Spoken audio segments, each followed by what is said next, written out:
Hey everyone, welcome back to the channel. If you've ever wanted your Outlook emails to look clean, balanced, and truly professional, just like a polished document in Microsoft Word, you're in the right place.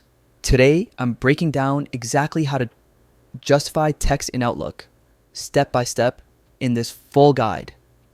Let's get started. Justifying text simply means aligning your paragraphs evenly on both the left and right sides. It gives your emails a neat, organized look that's perfect for business or formal communication. First, open your browser and go to the Microsoft 365 website. Click Sign In and enter your Outlook credentials.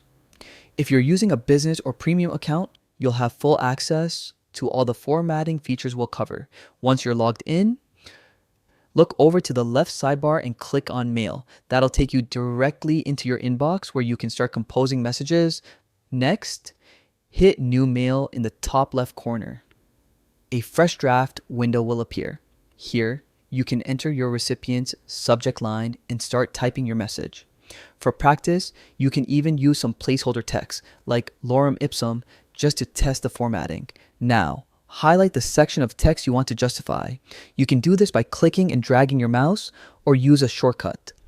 Control+A on Windows or Command+A on Mac to select everything in your email.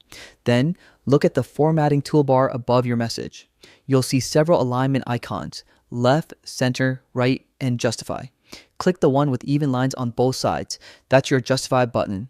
Once you click it, your text will instantly align evenly from margin to margin, giving your email that clean, professional appearance we talked about earlier. Before hitting send, double check your message. Make sure the formatting looks right, the spacing is consistent, and your email is free of typos or awkward breaks. A quick proofread always makes a big difference. And that's it. You've just learned how to justify text in Outlook like a pro. If this guide helped you out, don't forget to hit like, subscribe, and tap the notification bell for more quick and practical Outlook tutorials. Thanks for watching, and I'll see you in the next video.